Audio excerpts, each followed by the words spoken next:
Film की शुरुआत होती है और हमें एक छोटा बच्चा दिखाया जाता है जिसको एक पत्थर पर लिटाया गया था। उसके इर्द गिर्द जंगली कबीले के लोग नाच रहे थे।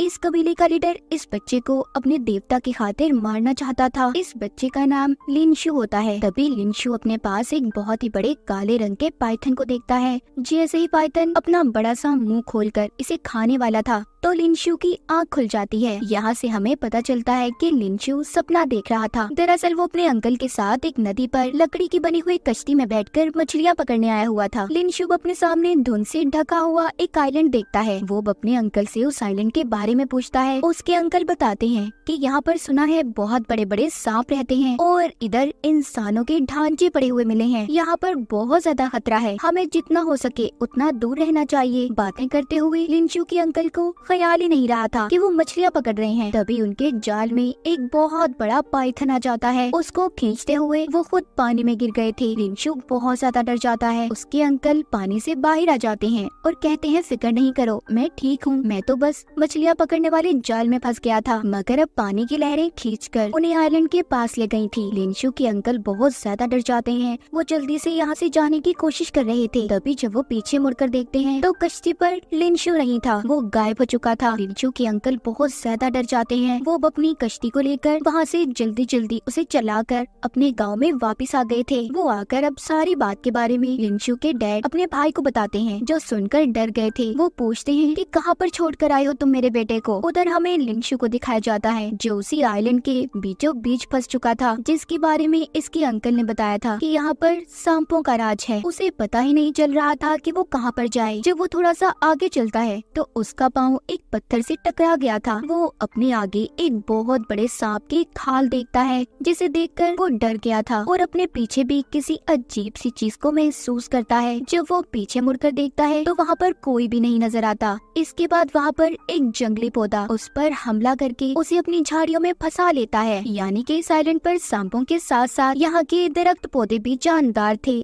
यानी कि उनमें भी जान थी। लिनशु अपने सामने इंसानी ढांचे देखता है, जिससे उसे ये बात तो समझ आ गई थी कि वो मुसीबत में है और रोने लगता है। वो अपने मॉम डैड को याद कर रहा था। तभी ऊपर से अजीब सी लिक्विड जैसी चीज गिरती है। जब वो ऊपर देखता है तो एक पौधा उस पर हमला करने वाला था। उधर दूसरी तरफ हमें लिनशु के मॉम डैड दिखाए जाते हैं, जो उस आइलैंड पर जाने की तैयारी कर रहे थे ताकि वो अपने बेटे को ढूंढ कर ला सके। एक आदमी को लिनशु के डैड पैसे देकर अपने साथ चलने का कहते हैं। वो भी लालची था, इस वजह से अपने साथियों के साथ जाने के लिए तैयार हो जाता है। उस लालची आदमी ने तो आइलैंड के बारे में ये सुना था कि वहाँ पर कीमती पौधे पाए जाते हैं। यहीं पर एक बूढ़ा आदमी उन्हें जाने से रोकता है और कहता है उधर मत जाओ, वो आइलैंड कर्स श्रापित है। उस आइलैंड की हिफाजत एक काले रंग का पाइथन करता है और जो भी वहाँ पर जाता है वो कभी वापस नहीं आया। मगर लिनशु के मॉम डैड और अंकल उसे ढूंढने के लिए अपने साथ कुछ आदमियों को लेकर चले जाते हैं। वो उस बूढ़े आदमी की बात को नहीं मानते। ये अब उस आइलैंड पर पहुँच गए थे। यहाँ पर जो लालची आदमी इनके साथ आया था वो अपने साथियों से कहता है कि यहाँ पर तुम्हें अगर कोई भी कीमती चीज मिले ना तो उसे अपने पास रख लेना चुपके से, हम उन्हें यहाँ से ले जाएंगे। तभी उस लालची आदमी का साथी उसके पास सांप के कुछ अंडे लेकर आता है। वो देखकर उन्हें कहता है ये क्या लेकर आए हो। अब उसका साथी उन अंडों को फेंककर पैरों में मसल देता है और एक लाल रंग के पौधे के पास जाता है जो उसे बहुत ही खूबसूरत लग रहा था। जब वो उस पौधे को तोड़ने वाला था तो एक काले रंग का बहुत बड़ा पाइथन उस आदमी को एक ही झटके में मार देता है। उसके साथ ही उसकी चीख भी सुनते हैं।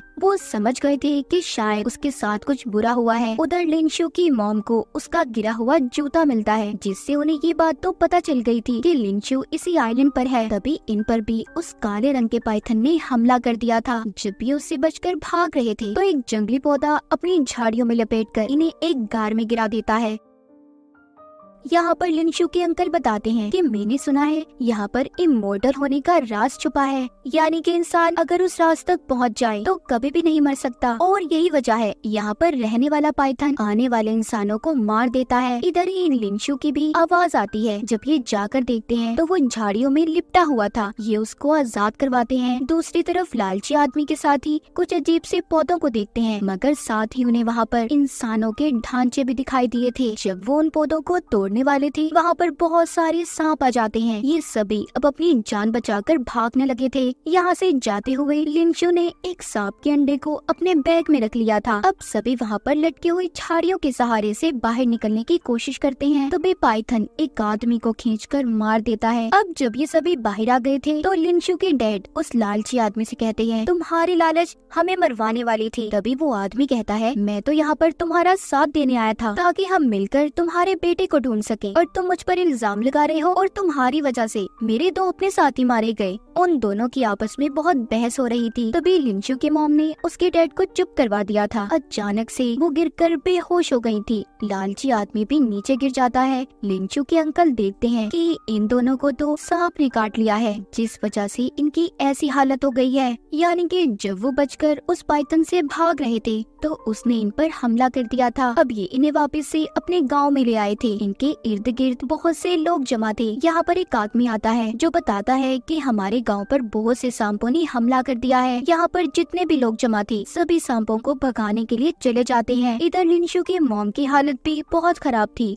वो अपनी मॉम को देखकर रो रहा था। लिंशु की मॉम उसे एक लॉकेट देती है और कहती है, बेटी हमेशा अच्छे इंसान बनकर रहना और नेचर यानी कि कुदरत से प्यार करते रहना। इतना कहकर उसकी मॉम की मौत हो गई थी। कुछ दिन के बाद लिंशु को दिखाया जाता है। एक दिन वो ये नोटिस करता है कि जिस अंडे को वो आइलैंड से लेकर आया था वो टूट चुका है और उसमें से एक सांप निकलकर बाहर आया है। ये कोई आम सांप नहीं था बल्कि एक गोल्डन पाइथन था। वो उसे अपने पास रख लेता है। इन दोनों में काफी अच्छी दोस्ती भी हो गई थी। एक दिन लिंशु के डैड ने उसे गोल्डन पाइथन के साथ खेलते हुए देख लिया था। उन्हें पता चल जाता है कि लिंशु सांप से बातें कर रहा है। वो उसे छोड़ने का कहते हैं, बेटे इसे छोड़ दो, इससे हम सबकी जान को खतरा हो सकता है। मगर लिंशु इस सांप को किसी को भी देना नहीं चाहता था। अब वो नदी किनारे आकर उसी आइलैंड के पास पाइथन को छोड़ देता है जहाँ से लिंशु को इसका अंडा मिला था। वो उसे जाने का कहता है मगर गोल्डन पाइथन भी उससे अलग होना नहीं चाहता था। तभी लिंशु देखता है कि उसके इर्द गिर्द बहुत से सांप आने लगे हैं। मगर जब गोल्डन पाइथन पानी में चला गया था तो सभी सांप भी वहाँ से चले जाते हैं। उधर गाँव में सभी लोग लिंशु को ढूंढ रहे थे। वो उसे ढूंढते हुए उसी नदी किनारे आ जाते हैं। लेकिन अचानक से एक आदमी को न जाने क्या हो गया था, वो बेहोश होकर नीचे गिर जाता है। इसके बाद यहाँ से हमें 10 साल बाद का सीन दिखाया जाता है। लिंशु अब बड़ा हो चुका था। वो एक प्राइवेट क्लिनिक में बायोलॉजिस्ट था, यानी कि पौधों और जानवरों पर रिसर्च करता था। वो उन सिंबल्स बने हुए निशानों पर भी रिसर्च कर रहा था जो उसने कई साल पहले पाइथन आइलैंड के गार में देखे थे। तभी उसे उसके अंकल की कॉल आती है जो बताते हैं कि हमारे गाँव में लोग बीमार हो रहे हैं, उनकी हालत बहुत खराब है, तुम्हें जल्दी कुछ करना होगा। यहाँ पर हमें पता चलता है कि लिंशु कई साल से अपने गांव में नहीं गया था और साथ ही साथ वो अपने डैड से भी नाराज था जिन्होंने उसके इतने अच्छे दोस्त गोल्डन पाइथन को उससे अलग कर दिया। अब लिंशु अपने स्टाफ के साथ बैठा मीटिंग कर रहा था जहाँ पर उसकी बॉस उसे बताती हैं कि मुझे एक पौधे के बारे में पता चला है जिसके अंदर इमॉर्टल यानी कि हमेशा जिंदा रहने की खूबी पाई जाती है और वो पौधा तुम्हारे गांव के करीब आइलैंड पर पाया जाता है। तुम्हें वहाँ पर जाकर उसे लाना होगा। अब बॉस लिंशु के साथ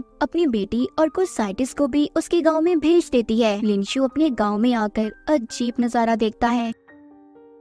सब बहुत ज्यादा बीमार हैं और साथ ही साथ वो सांप की खालों को भी देखता है जिससे वो लोग अपना इलाज कर रहे थे। यहाँ पर आकर लिंशु अभी भी अपने डैड से नहीं मिलता क्योंकि वो उसी बात पर उनसे अब तक नाराज था। वो अपनी मॉम की कब्र पर चला जाता है। अब लिंशु और उसका मैनेजर गाँव वालों से मीटिंग करते हैं और पाइथन आइलैंड पर जाने का कहते हैं, जिस पर वो सभी उन्हें वहाँ जाने से रोक रहे थे। लिंशु कहता है, देखिए सब बात समझने की कोशिश करें, हमारा वहाँ पर जाना बहुत जरूरी है। आप लोगों की इस बीमारी का हल हमें वहीं पर मिलेगा। लिंशु अपनी टीम के साथ, जिसमें अब उसकी बॉस भी थी, जाने के लिए तैयार थे। तभी वहाँ पर वही लालची आदमी आ जाता है जिसने कई साल पहले लिंशु के डैड के साथ इसे बचाने आइलैंड पर आया था। उसके हाथ में हथियार देखकर लिंशु डर जाता है, वो भी क्योंकि अब इनके साथ जाना चाहता था। ये देखकर लिंशु की बॉस कहती है, हमें इसे साथ ले लेना चाहिए क्योंकि मैंने सुना है उस आइलैंड पर बहुत खतरा है और इसके पास तो हथियार भी है, ये हमारी मदद कर सकता है। अब जब ये आइलैंड पर पहुँचते हैं तो उधर लालची आदमी का साथी फिर से वहाँ से एक पौधा तोड़ने की कोशिश करता है, मगर वो पौधा इतना खतरनाक था, किसी जानवर की तरह अपना मुंह खोलकर उस लालची आदमी के साथी को मुंह से नोच लेता है। जिसको सभी देखकर डर गए थे। लिंशु ये देखकर सभी को गार के अंदर जाने का कहता है। गार में आकर लिंशु की बॉस एक पौधे को तोड़ लेती है, जिससे वहाँ पर जितने भी पौधे थे सभी इन पर हमला करने आ गए थे। अब ये यहाँ से सभी बचकर भागते हैं। इसी दौरान लिंशु और बॉस की बेटी अपने ग्रुप से अलग हो गए थे। उधर दूसरी तरफ बाकी के लोग अपनी जान बचाते काले रंग के पाइथन के गार में आ जाते हैं। अब वो पाइथन आहिस्ता आहिस्ता इनकी तरफ बढ़ रहा था। लालची आदमी उस पर गोली चलाकर उसे मारने की कोशिश करता है, जिससे पाइथन मरा तो नहीं था मगर अब उसे और ज्यादा गुस्सा आ गया था। वो इनको खाने के लिए बड़ा सा खौफनाक तरीके से मुंह खोलता है, जिस वजह से ये सभी अब डर कर वहाँ से भाग रहे थे। उधर दूसरी तरफ लिंशु को गोल्डन पाइथन मिलता है, जो इसने कई साल पहले नदी में छोड़ दिया था। उस गोल्डन पाइथन ने भी इसे पहचान लिया था। वो उसे कुछ भी नहीं कहता। लिंशु यहाँ पर बॉस की बेटी को बताता है, इस पाइथन से हमें कोई खतरा नहीं है। तभी वो गोली की आवाज सुनकर वहाँ से चला गया था।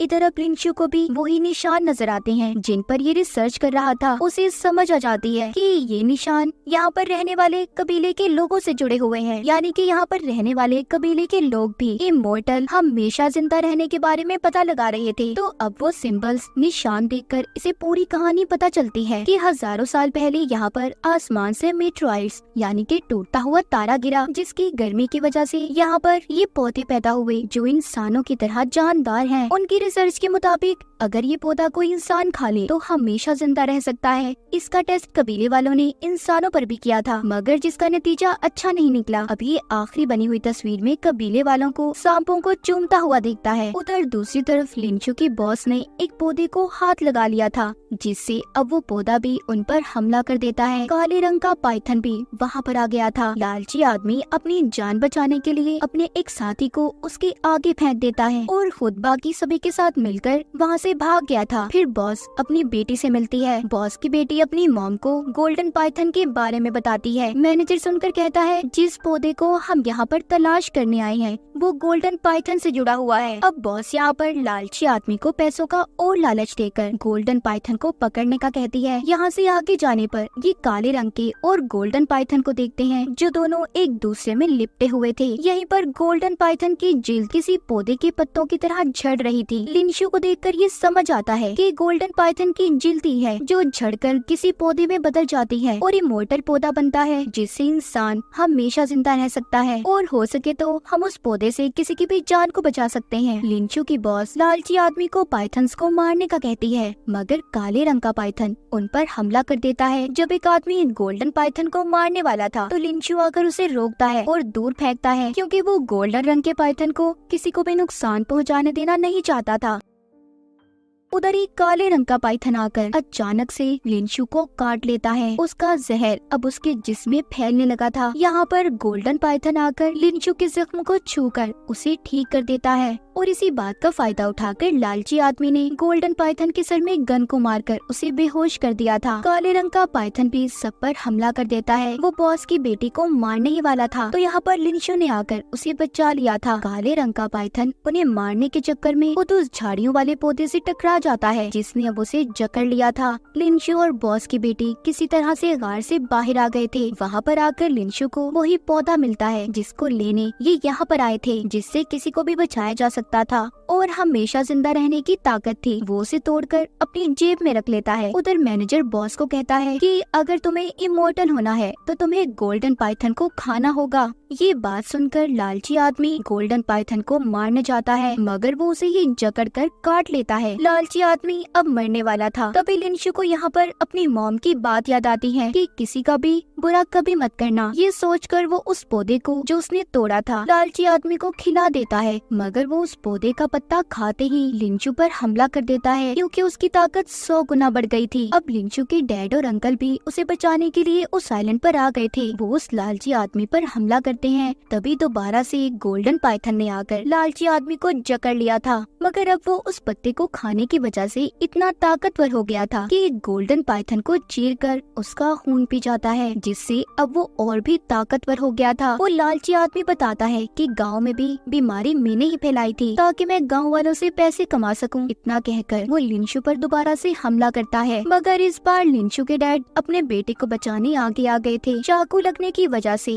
उनकी फौरन मौत हो जाती है। अब लालची आदमी के जिस्म में जलन होने लगी थी। यहीं पर लिंशु को कबीले के गायब होने की वजह पता चलती है। उन्होंने भी पौधे को खाकर सांप के खून को पी लिया था, जिससे उन सभी की मौत हो गई। वो लालची आदमी उस पौधे और खून की वजह से पागल हो गया था, सभी को मारने लगता है। बॉस अपनी बेटी को लेकर यहाँ से जाने लगती है, मगर वो जाने से मना कर देती है क्योंकि वो लिंशु को पसंद करने लगी थी और उसे बचाने की कोशिश भी करती है। बॉस की बेटी के आने से पहले लालची आदमी ने लिंशु पर गोली चला दी थी, मगर लिंशु उससे बच जाता है क्योंकि गोली उसके जिस्म में रखी हुई तावीज पर लगती है जो उसकी मॉम ने उसे दिया था। अब अचानक से यहाँ पर काले रंग का पाइथन आ जाता है, जिसने लालची आदमी को एक ही झटके में निगल लिया था। ये आइलैंड अब पूरी तरह तबाह होने लगा था। अब यहाँ पर जख्मी हालत में गोल्डन पाइथन भी आ जाता है, जो लिंशु को यहाँ से जाने का रास्ता दिखा रहा था। ये सही सलामत बचकर सभी नदी के किनारे आ जाते हैं। यहाँ पर लिंशु अब उस गोल्डन पाइथन को वही पौधा खिलाने का फैसला करता है, मगर उसकी बॉस ऐसा नहीं चाहती थी। वो उसे वो पौधा लेने का कहती है, जिसके बदले में वो उसे बहुत से पैसे देंगी, मगर लिंशु उसकी लालच में नहीं आता और उस गोल्डन पाइथन को वो पौधा खिला देता है। जिसके बाद ये सभी वहाँ से अपनी कश्ती में बैठकर जाने लगते हैं। वो पौधा खाने की वजह से गोल्डन पाइथन की हालत में भी सुधार आने लगा था, मगर वो लिंशु से अलग होने पर बहुत दुखी था। जिसके बाद कहानी के आखिर में हमें दिखाया जाता है लिंशु और बॉस के बेटे मिलकर गाँव वालों का इलाज करते हैं और बाद में इन्होंने यहीं पर रहने का फैसला कर लिया था, और जिसके साथ ही ये फिल्म की कहानी यहीं पर खत्म हो जाती है।